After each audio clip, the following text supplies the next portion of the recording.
Chuck Swindoll is a well-known preacher and pastor who's heard on the radio every day. And I love one story he told that when he went and spoke at Moody Bible Institute, that he was speaking on marriage. And he said after he spoke there was a lady that sent him a note. And she said, I've always left that to God. I always turned it over to God as far as who I am to marry.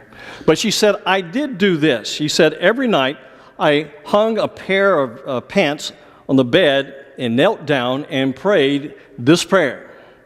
Father in heaven, hear my prayer and grant it if you will, or if you can, I should say. I've hung a pair of trousers here. Please fill them with a man. Isn't that great? Well, Swindoll said that he loved that letter so much that when he got back to his church to speak the next Sunday, he rammed that story into his message, even though it didn't fit. We do that sometimes. And he said when he was telling the story, he noticed that there was a family there, one that he knew. That church was huge, but he knew one of the families there, and he watched it, and he said the wife wasn't there. She was home with the sick daughter, but said that the husband and the son was there. And he said as he watched them, as he was telling the story, he said that the son just was, the father, I should say, was just broken up, just really broken up. But the son had this, stoic look. He didn't change his look. He was very serious. Well, a couple weeks later, Chuck received another letter. This time it was from the mother who was not there that day. And it read like this. It said, Dear Chuck, I'm wondering if I have something to worry about. I've noticed that our son, when he goes to bed at night, has this bikini hanging over the foot of his bed.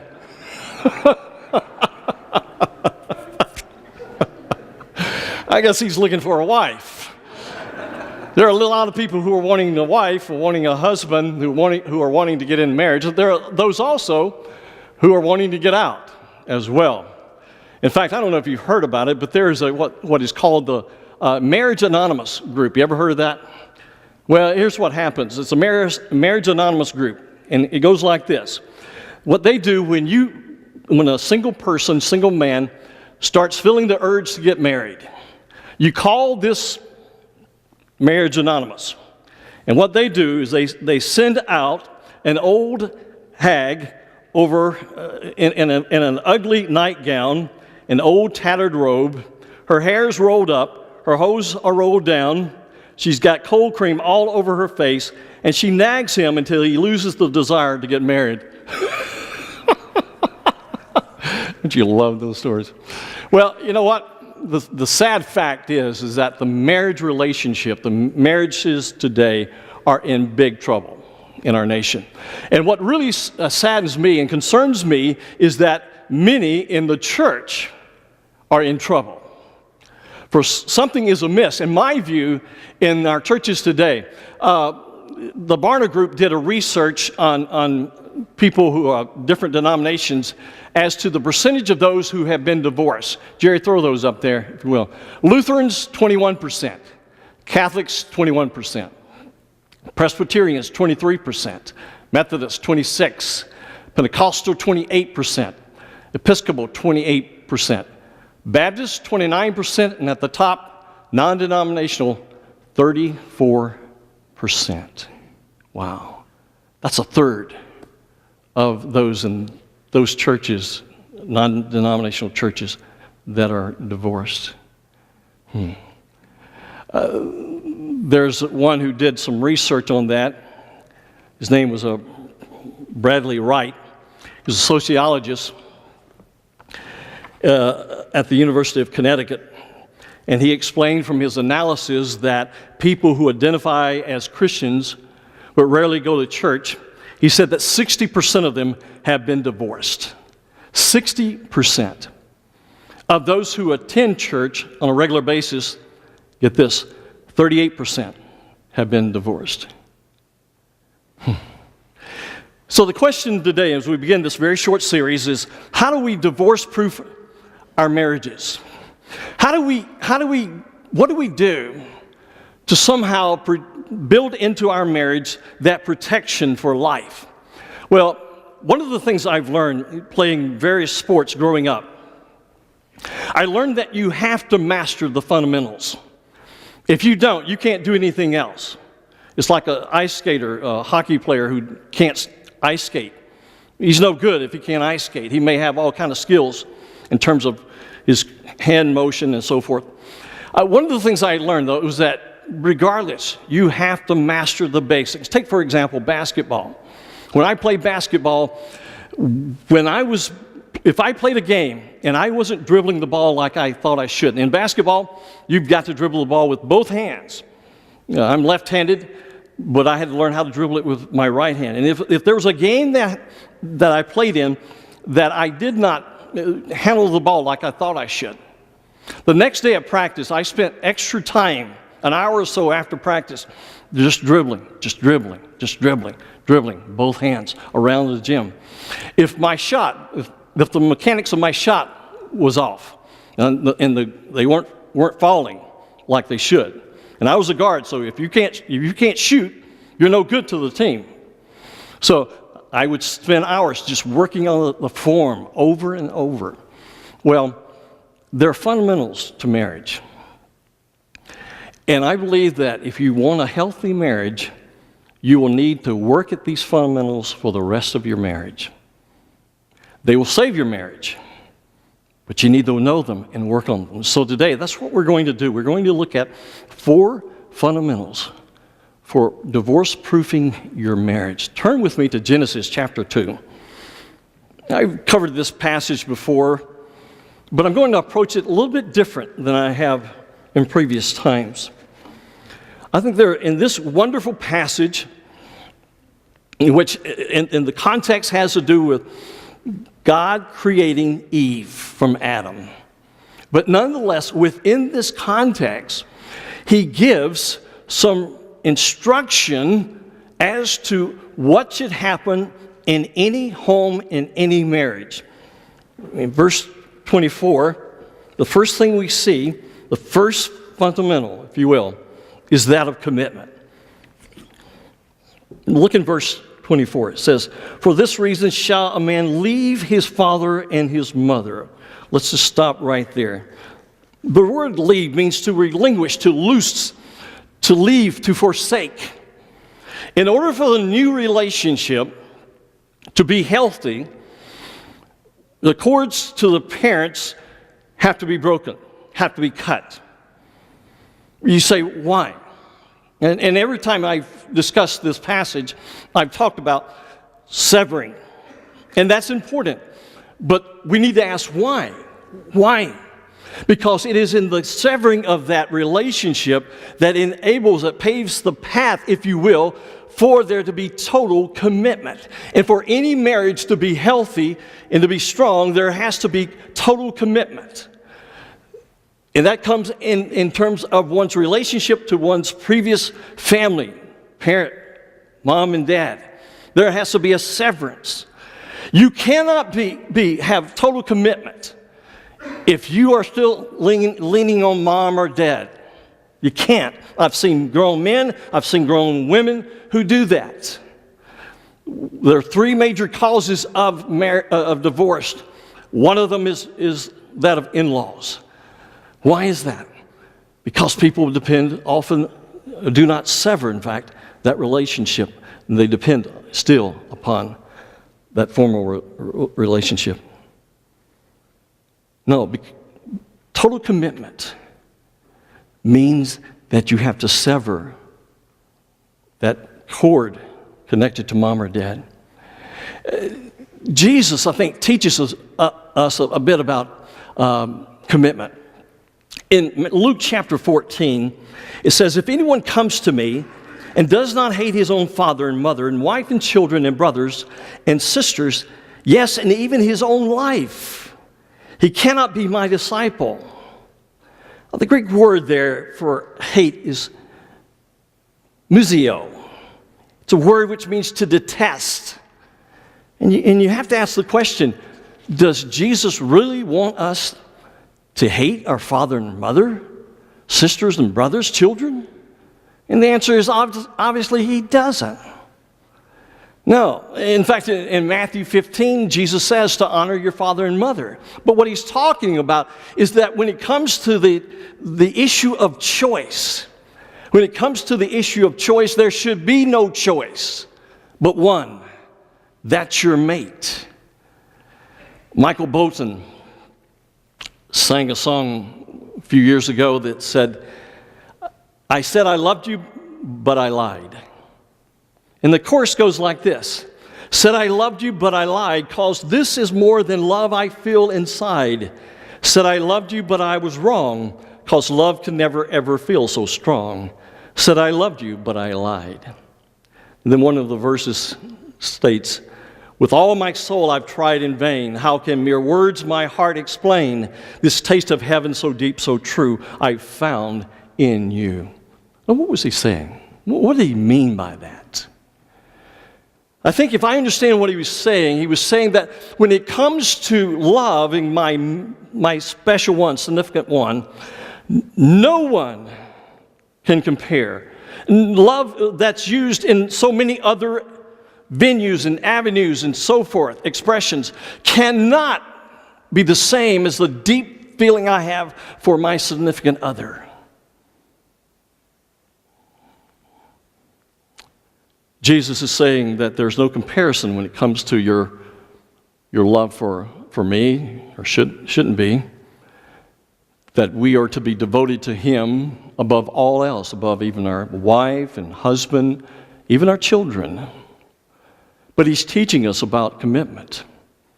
And I think the commitment, this idea here, transfers over into the marriage relationship. That when we are committed to our spouse, nothing can compare or should compare. It's like comparing an oak tree to a rose bush. There is no comparison as far as one's commitment. All of us have been to weddings, and at a wedding there is discontinuity and there's continuity. Discontinuity happens when I say to that couple in front of me, and I say, who gives this woman to this man? And her father says, I, or her mother and I. At that point, there's discontinuity to the old relationship, to the old family, to the old divine institution, if you will. But there's also the beginning of a new institution, a new entity. It has to do with that person. And God calls that new relationship a covenant. It's a covenant. It's not just a marriage. It is a covenant relationship. In Malachi chapter 2, verse 14, it says, yet you say, for what reason? Because the Lord has been a witness between you and the wife of your youth, against whom you have dealt treacherously, though she is your companion, now watch this, and your wife by what? By covenant. Your wife by covenant. Now, did you catch that? It specifically identifies the marriage as a covenant before God. That when you are joined together in front of the pastor and everybody else, you are joined together before God. Listen, it's not a twosome, it's a threesome. I've been to weddings and I watch couples, and it seems like when they get to the vows that they just, they're more like, well, let's kind of get on with it, and they're caught up with each other, and it's all fun and games, and it feels good and all that kind of stuff. And I'm convinced they haven't heard a word. That's why I say in every wedding I do now, I say, folks, we're entering holy ground. This is vitally important, what I'm about to say, because it's a vow before God. Marriage is a choice that's only successful when it involves total commitment. And listen, folks, it's an attitude. It's an attitude. It's not a feeling. I know we get married because we feel like we love them. But I tell them when they stand in front of me, once this ceremony is over with, it's not about how you feel. It's about what God commands you to do. It's a choice. It's a decision to love. That means you love your mate even when they don't love you back. Let's Let's backtrack a bit in our emotions, in our minds, to that moment that you stood before the pastor or the justice of the peace. By the way, somebody said that today many marriages do not look like they've been brought together by the justice of the peace as much as it looks like they've been brought together by the Secretary of War. It's pretty true. But think back when you stated your vows to your wife or husband to be. Did God hear those vows? I'm being facetious, you know that. Sure he did. Does he take them seriously? What do you think? Well, read for yourself.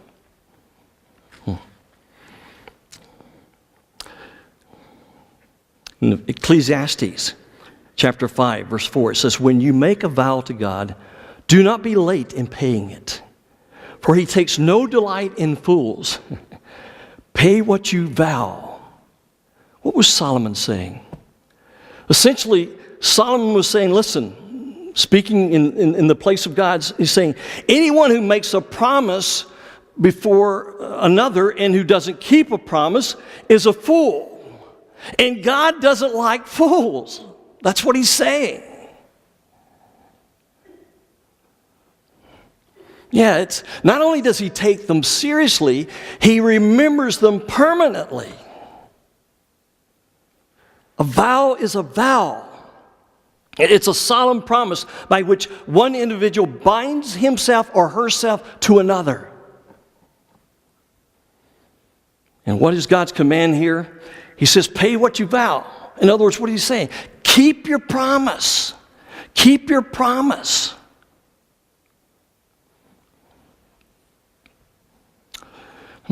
Before I move on, let me hit the pause button here. And I realize that just as we've seen that there are some here today who've gone through a divorce. I don't know all of you, but I know some of you have. And it's not my purpose today to heap guilt upon you. There is grace. There is forgiveness. Divorce is not the unpardonable sin. But as many of you, well, I shouldn't say many, but as you who have been through it, you know there are grave consequences to such. But what I'm speaking to are those who are married today who entertain the thought. I've had people in my office over the years, and I've said, but God's word says this is a vow, this is a covenant. And they say, oh, I don't care. My needs are not being met. Blah, blah, blah. Boy, it's so disheartening as a pastor to hear that. People who should know better. So first is commitment, based on a covenant. Secondly is loyalty. And you could use the word faithful, but I've used the word loyalty because sometimes faithful is so overused. Notice in this verse again, back in verse 24. For this reason a man shall leave his father and mother and be joined or cleave to his wife. That word cleave, the back, means to glue, to cling, to grip. It's used in Deuteronomy chapter 4 when it says, but you who held fast, that's the same word, held fast to the Lord your God are alive today, every one of you. Moses used it to speak of diseases clinging to the body. Job mentions it as bones clinging to the skin. Jeremiah used it in the context of undergarments clinging to the body. The force of this expression is clear. Marriage is to be a relationship that is permanent in its commitment, no doubt about it. Husbands and wives are, now watch this, are glued to each other for life. They are glued to each other. Today, it's no longer till death do us part. Now it's more to, until my needs are not met, or till death do us part, or whatever else. There's no doubt that this speaks to the permanence of a relationship. But I want to suggest to you something else. And in previous times when I've covered this passage, I haven't gone into this. But I want to suggest to you that there's an inference here, there's an intimation here, that's better found in the New Testament, that this certainly speaks to. But let's first begin to look at the Hebrew text. The Hebrew text, and those who do not know, the Old Testament was written in Hebrew. New Testament was written in Greek. That's why we go back to the original language. In the Hebrew here, it's what we call a Hebrew quail perfect.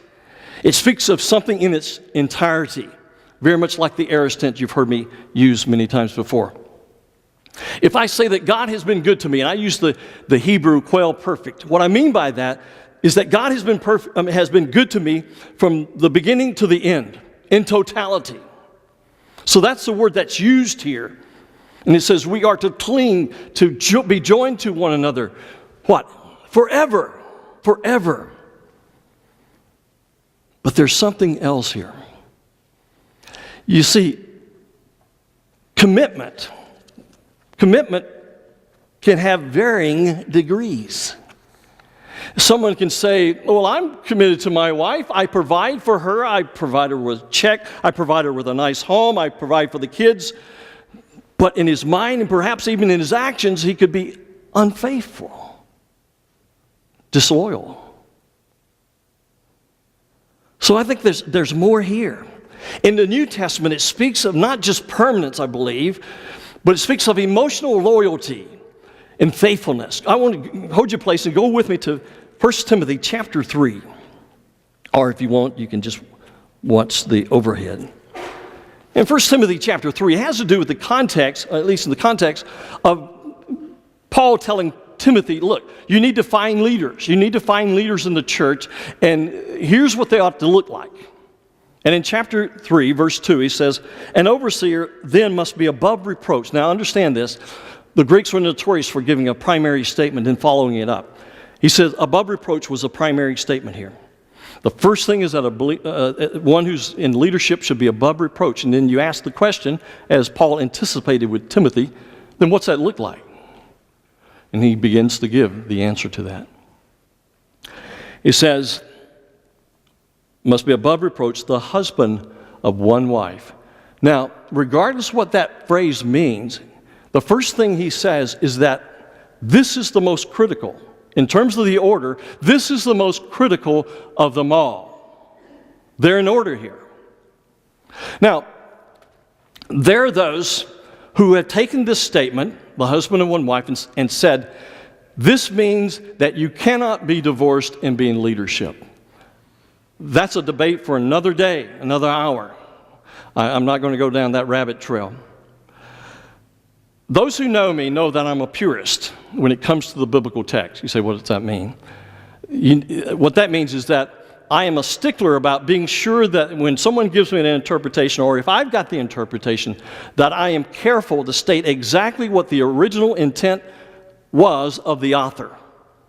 Not to say any more that's in that text or any less. Now, while the people have that view that as to what this speaks about, you cannot use this phrase to argue that one cannot be in leadership because of divorce from this text. Now, you may have that conviction. There are many people who do. That's fine. And I do to a degree. But what this phrase is in the Greek, it is mias gynaiskos andra. Mias gynaiskos andra. It means one woman man. A one woman man. It appears to me that what he was saying here is that these are the characteristics that should mark a man. And he's saying that this man should be one who has his heart for one woman. In fact, by the way, there are 3 different words in the Greek for divorce. He could have used any one of those. He didn't. This similar phrase is used to speak of a one-woman man, one-man woman, I should say. In chapter 5, it's a different order altogether, again. So what's he saying here? I think what he's saying is that every man should be devoted to his one wife, the wife he has now, emotionally, physically, spiritually, in every shape and way. There should not be any gray area here. And that applies to wives as well. John MacArthur said it well. He said, Paul is not referring to a leader's marital status as the absence of the definite article in the original indicates. Rather, the issue is his moral sexual behavior. Many men married only once are not one-woman men. Many with one wife are unfaithful to that wife, while remaining faithful to the one woman is commendable. It is no indication or guarantee of moral purity. Some would say, well, I'm not a leader, so that doesn't apply to me. Yes, it does. You see, what Paul was telling Timothy is, Timothy, I want you to find mature believers. Look, you need some leaders in your church, and you need to go out and find the most mature believers you can find in your church. And here's what it would look like. So it applies to all of us. If our desire is to be a mature believer, is that we should be, as men, we should be a one-woman man. As wives, it's the same for you with your husband. It's being loyal, not just in your action, not just by law, but in your heart. This means, and let me be very candid, let me keep it real right here. This means you don't think about another man's wife or husband. It means when you're interacting with people of the opposite sex in the world, you are careful in your thoughts or actions to communicate that you're committed to one person. One of the 10 Commandments, let's not forget, one of the 10 Commandments is you shall not covet your neighbor's house. You shall not covet your neighbor's wife. We could say husband as well. This means your thoughts, and I will say it, and your fantasies should be for your spouse and nobody else. It can't be, I wish I had so-and-so's husband or wife because I know he or she would meet my needs better, or they would provide for me better, or whatever. I came across a website this week that talked about loyalty and had 10 different steps on how to build loyalty into your marriage. And I wish I could read all of them. Let me just read a couple of them to you, okay? Ways to keep loyal in your marriage. 1, loyal spouses use the internet and social media in positive and uplifting ways. They keep their interactions with members of the opposite sex appropriate and distanced. They keep their eyes, hands, and hearts to themselves. They avoid tempting situations. They focus instead on using the internet and social media in positive ways. They avoid pornography and other inappropriate images, chat rooms, and websites that would cause them to be unfaithful to their spouse in their heart or mind. Here's a second one. It's really good. Loyal spouses keep their interaction with members of the opposite sex professional and appropriate. They act as if their spouse was right there with them. Loyal spouses keep a healthy distance between themselves and members of the opposite sex. They don't flirt, touch, or tease members of the opposite sex. Ladies, this means you don't tell your male coworker every last detail about everything in your life. You don't have nicknames for each other and share inside jokes. Men, that means that you don't gently touch your female coworker's shoulder when you come up from behind to ask her a question. You remain professional, friendly, loyal, and kind. Great counsel, great counsel. Henry Ford was the one who invented the Model T. And someone asked him once, what do you think makes for a successful marriage? He said, that which makes for a successful marriage is that which also makes for making a good car. He says, you stay with the same model. That's good counsel. So there's commitment, there's loyalty. Fourthly, there's intimacy. Look back in Genesis chapter 2. It says, be joined to your wife, and they shall become one flesh. They shall become one flesh. Now, we know, and many people will say that that speaks of the physical union of the husband and wife. That's true, but it means more than that. It speaks of intimacy. The physical union is simply symptomatic, if you will, of intimacy in marriage. It means an emotional unity. It symbolizes, the physical relationship symbolizes, in this passage for that matter, symbolizes closeness and openness that should exist in any relationship. Intimacy can be seen in two different ways. It can be a close moment or a period of intense sharing, or it can be an ongoing quality of relationship which is present even in times of some distance and conflict. You see, many marriages are not divorce-proofed because there's this deep longing inside of every person, I'm convinced. A deep longing to be understood, to be loved and accepted and understood. And there are marriages and people in those marriages who just die, who cry out for that, but because there's this wall that's been erected somehow because of the emotional baggage and the conflict that's there, they try penetrating that wall, but it just bounced back. Howard and Charlotte Kleinbill, in the book The Intimate Marriage, said this: the fact that so many couples achieve almost no genuine intimacy suggests that the counterforces to the will to relate must be very strong indeed. The walls of the barriers in a marriage are frequently high and thick. The prominent characteristic of such a marriage is not intimacy, but distance, not warm mutuality, but estrangement. Boy, that's so true. That is so true. Debbie and I, over the years, and we haven't mastered this, but over the years that we've seen that as vital in our marriage. We go out on dates, and we did it before our kids came. We did it while our kids came. We got a babysitter because we thought it was so vital that we planned for communication. And it's in those times of communication that we're able to talk to each other, and it's in those times of communication that we're vulnerable to each other. And we're able to say, hey, this is what I'm struggling with right now. And this may not sound very masculine or whatever, but this is what I'm struggling with.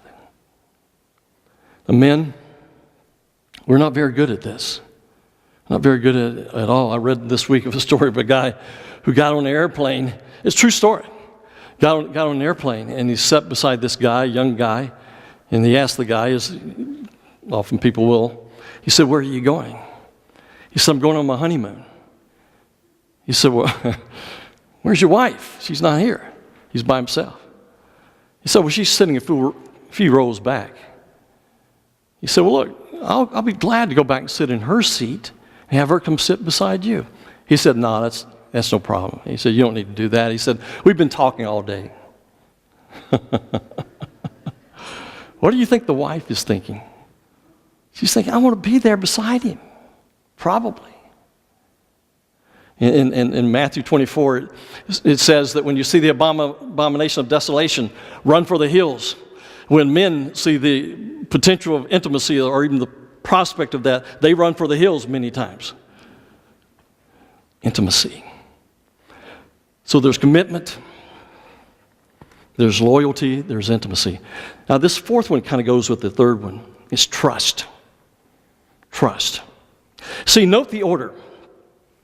You've got commitment, you've got loyalty, faithfulness, and then you've got intimacy, which all leads to trust. And in fact, trust points back and spills back into intimacy. They go together. Look in the last verse, 25, it says, and the man and his wife were both naked and were not ashamed. That phrase, that word, naked, is a Hebrew word that suggests the idea of laid bare, emphasizing total and complete nakedness. What was it saying? It was saying that Adam and Eve in the garden had complete union and unity and intimacy. Everything was open and honest until what? What happened? Until sin. And then when sin came, they began to hide. And as someone has said, we've been hiding ever since. The nature of man is not to grow together. The nature of relationships are not to grow together. It's not to grow together, but it's to grow apart.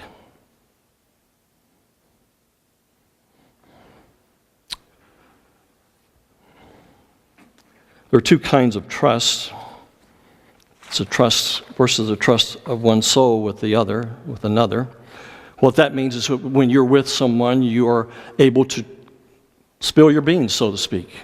You're able to share your heart, your soul, because you trust that person. But there's another also. Trust. That's vitally important.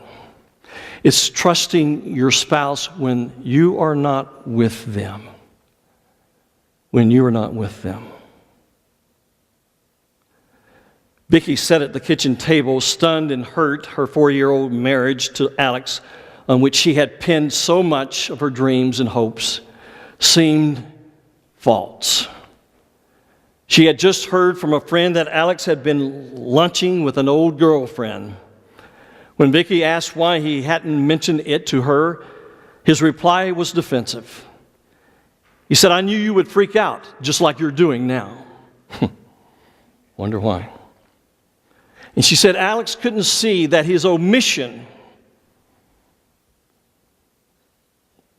of this caused Vicki to distrust him. He couldn't understand why that would cause her to distrust him.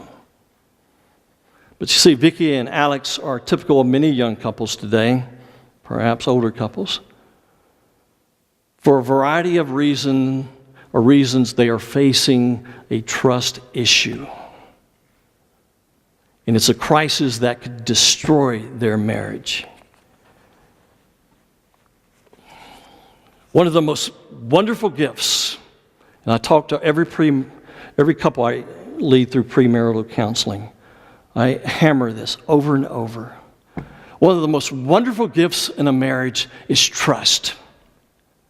But when that trust is destroyed and betrayed, it is the hardest thing I have to do in my job. People have asked me, what's the hardest thing you have to do?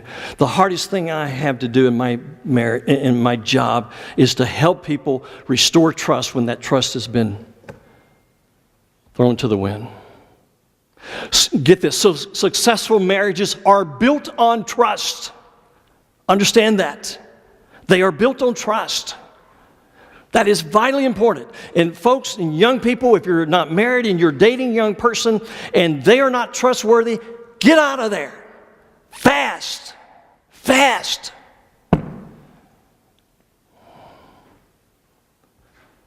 So how do you do that? How do you build trust in a marriage?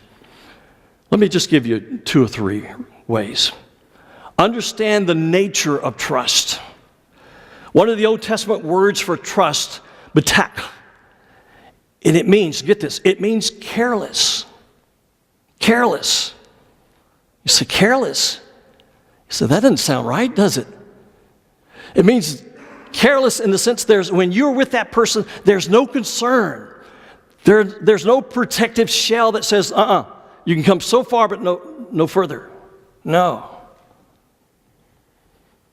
You don't have to hide. Husbands and wives, ask yourself, are you careless with each other? Can you be? What keeps you from doing that? Secondly, be trustworthy. Be trustworthy. Trust isn't given unconditionally. If you're hammering your wife or husband because they don't trust you because of something you've done that wasn't trustworthy, it's not their fault. It's yours. You have to be trustworthy. Even Jesus in John chapter 10 said, hey, check me out. See if I don't line up. See if my life doesn't line up with what the Father says. Check me out. Test me.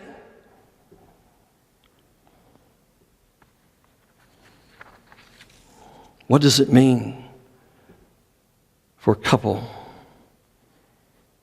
It means that you check with your spouse and say, what am I doing that's not trustworthy? Folks, let me just move on. I want to get to that in a moment.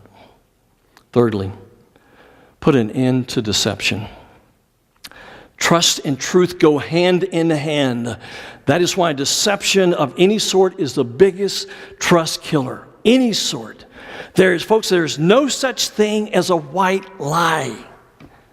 And let me just say this. I'm speaking from a counselor viewpoint now.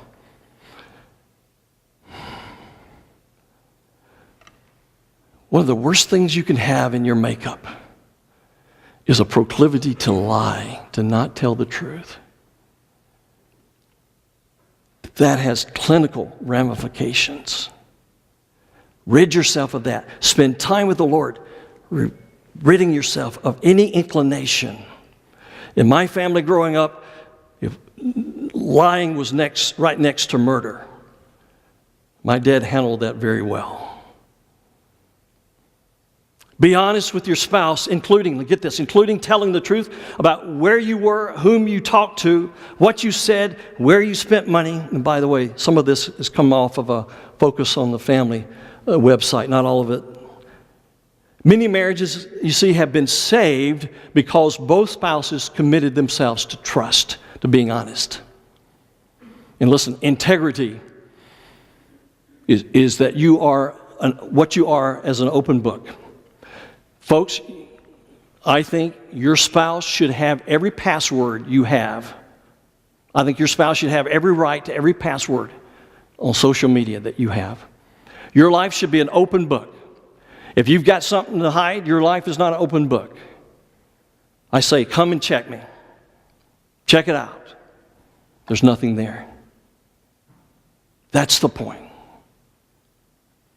So how do we divorce-proof our marriage? Well, a commitment based on a covenant.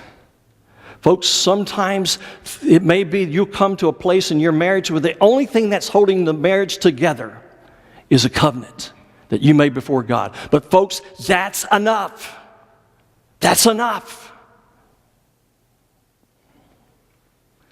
Loyalty, faithfulness, both physically and emotionally. Learn the art of intimacy. Guys, you got to work at it. You got to work at it. And fourthly, hold trust sacred. I want to say that again. Hold trust as a sacred commodity.